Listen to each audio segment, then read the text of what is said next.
মৰমৰ ছাত্ৰ-ছাত্ৰীসকল, আজিৰ ভিডিঅ'টোত আমি দশম শ্ৰেণীৰ জীৱন প্ৰক্ৰিয়া পাঠৰ কেইটামান প্ৰশ্নোত্তৰ আলোচনা কৰিম। পেজ নম্বৰ 95ৰ প্ৰথম প্ৰশ্নটো আছে, মানুহকে ধৰি অন্যান্য বহুকোষীয় জীৱৰ বাবে লাগতিয়াল অক্সিজেন কেৱল ব্যাপন প্ৰক্ৰিয়াৰে আহৰণ কৰি লোৱাটো কিয় পৰ্যাপ্ত নহয়? উত্তৰটো আমি লিখিম, বহুকোষী জীৱৰ ক্ষেত্ৰত সকলোবিলাক কোষ প্ৰত্যক্ষভাৱে চাৰিওপাশৰ পৰিৱেশৰ লগত সান্নিধ্যত নাথাকিব পাৰে। তাৰোপৰি কোষৰ পৰা কোষলৈ ব্যাপন প্ৰক্ৰিয়া ধীৰ গতিৰে হোৱাৰ বাবে জীৱৰ লাগতিয়াল অক্সিজেন কেৱল ব্যাপন প্ৰক্ৰিয়াৰে আহৰণ কৰি লোৱাটো সম্ভৱ নহয়। বহুকোষী জীৱৰ দেহত বহু সংখ্যক কোষ থাকে আৰু প্ৰতিটো কোষক অক্সিজেনৰ প্ৰয়োজন হয়। ব্যাপন প্ৰক্ৰিয়াত অণুৰ চলাচল খুব লেহেমীয়া গতিত হয় আৰু সেইবাবে কেতিয়াবা পৰ্যাপ্ত পৰিমাণৰ অক্সিজেন নোপোৱাৰ বাবে কোষবোৰ মৰি যাবও পাৰে। সেইবাবে মানুহকে ধৰি অন্যান্য বহুকোষীয় জীৱৰ বাবে লাগতিয়াল অক্সিজেন কেৱল ব্যাপন প্ৰক্ৰিয়াৰে আহৰণ কৰি লোৱাটো পৰ্যাপ্ত নহয়। ২ নম্বৰ প্ৰশ্নটো আছে, আমি কিহৰ ওপৰত ভিত্তি কৰি কোনো এটা জীৱ জীৱিত নে মৃত তাক ঠাৱৰ কৰিম? উত্তৰটো হ'ব, জীৱন প্ৰক্ৰিয়াবোৰ যেনে পৰিপুষ্টি, শ্বসন, ৰেচন আদি চলি আছে নে নাই তাৰ ওপৰত ভিত্তি কৰি কোনো এটা জীৱ জীৱিত নে মৃত তাক ঠাৱৰ কৰিব পাৰি। ৩ নম্বৰত আছে, জীৱৰ বাবে প্ৰয়োজনীয় কোনবিলাক কেঁচা সামগ্ৰী সিহঁতে বাহিৰৰ পৰিৱেশৰ পৰা আহৰণ কৰি লয়?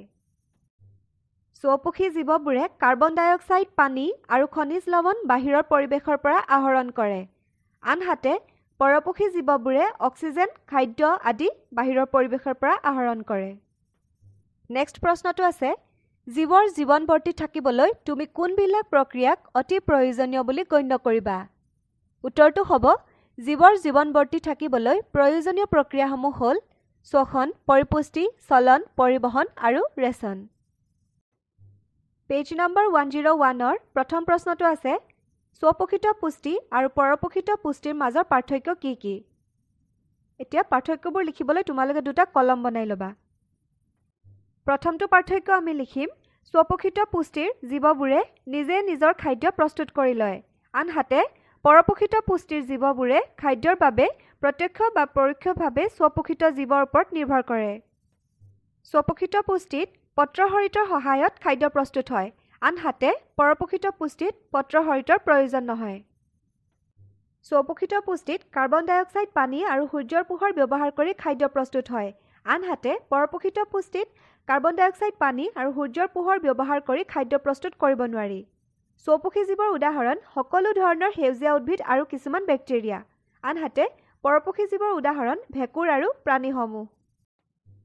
পিছৰ প্ৰশ্নটো আছে, সালোক সংশ্লেষণত প্ৰয়োজনীয় প্ৰতিটো উপাদান উদ্ভিদে ক'ত ক'ত পায়? উত্তৰটো হ'ব, উদ্ভিদে সালোক সংশ্লেষণৰ বাবে প্ৰয়োজনীয় কাৰ্বন ডাই অক্সাইড বায়ুমণ্ডলৰ পৰা পত্ৰৰন্ধ্ৰৰ মাজেৰে আহৰণ কৰে। শিপাই মাটিৰ পৰা পানী আৰু খনিজ লৱণ আহৰণ কৰে আৰু সূৰ্যৰ পোহৰ সূৰ্যৰ পৰা আহৰণ কৰে। ৩ নম্বৰ প্ৰশ্নটো আছে, আমাৰ পাকস্থলীত এচিডৰ ভূমিকা কি? উত্তৰটো হ'ব, পাকস্থলীৰ ভিতৰৰ তৰপটোৱে হাইড্ৰক্লৰিক এচিড নিঃসৰণ কৰে। আমাৰ পাকস্থলীত এচিডৰ ভূমিকা এনেধৰণৰ। দুটা পইণ্ট আমি লিখিব পাৰিম। প্ৰথমটো, হাইড্ৰক্লৰিক এচিডে খাদ্যত থকা বেক্টেৰিয়া ধ্বংস কৰে আৰু দ্বিতীয়টো, পাকস্থলীত হাইড্ৰক্লৰিক এচিডে আম্লিক মাধ্যমৰ সৃষ্টি কৰি পেপচিন নামৰ উৎসেচকৰ কাৰ্যত সহায় কৰে। পিছৰ প্ৰশ্নটো আছে, পাচক উৎসেচকৰ কাৰ্য কি? উত্তৰটো হ'ব, পাচক ৰসত থকা উৎসেচকসমূহে খাদ্য পাচনত সহায় কৰে। আমাৰ শৰীৰে সৰল খাদ্যহে শোষণ কৰিব পাৰে। পাচক উৎসেচকে জটিল প্ৰকৃতিৰ আহাৰ সৰল অৱস্থালৈ পৰিৱৰ্তন কৰে যাতে খাদ্য সহজে শোষণ কৰিব পাৰি। ৫ নম্বৰ প্ৰশ্নটো আছে, শোষণ হ'ব পৰাকৈ ক্ষুদ্ৰান্তত খাদ্য কেনেকৈ পাচন হয়? উত্তৰটো হ'ব, ক্ষুদ্ৰান্তত খাদ্যৰ শৰ্কৰা, প্ৰটিন আৰু চৰ্বিসমূহ সম্পূৰ্ণভাৱে পাচন হয়। ইয়াত যকৃত আৰু অগ্নাশয়ে নিঃসৰণ কৰা পাচক ৰসসমূহ আহি পৰেহি। যকৃতৰ পৰা নিঃসৰণ হোৱা পিত্ত ৰসে প্ৰথমে পাকস্থলীৰ পৰা অহা অৰ্ধপাচিত আম্লিকধৰ্মীয় খাদ্যখিনি ক্ষাৰকীয় কৰে আৰু লগতে খাদ্যৰ চৰ্বি অংশত ক্ৰিয়া কৰে।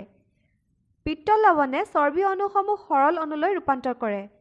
অগ্নাশয় ৰসত থকা ট্ৰিপচিন আৰু লাইপেজে ক্ৰমে খাদ্যৰ প্ৰটিন আৰু ইতিমধ্যে সৰলীকৃত হোৱা চৰ্বিৰ ওপৰত ক্ৰিয়া কৰে। ক্ষুদ্ৰান্তৰ বেৰৰ পৰা নিঃসৰণ হোৱা আন্তৰিক ৰসত থকা উৎসেচকে অৱশিষ্ট প্ৰটিন অংশক সৰল এমিনো এচিডলৈ, শৰ্কৰাসমূহক গ্লুকোজলৈ আৰু চৰ্বিসমূহক ফেটি এচিড আৰু গ্লিচাৰললৈ ৰূপান্তৰ ঘটায়। এনেদৰে সম্পূৰ্ণ পাচিত হোৱা খাদ্য ক্ষুদ্ৰান্তৰ বেৰে ভিলাইৰ জৰিয়তে শোষণ কৰে। ছাত্ৰ-ছাত্ৰীসকল, তোমালোকে যদি ভিডিঅ'টো চাই উপকৃত হৈছা তেন্তে বন্ধু-বান্ধৱীৰ লগত শ্বেয়াৰ কৰিবা আৰু চেনেলটো ছাবস্ক্ৰাইব কৰিবা। ধন্যবাদ।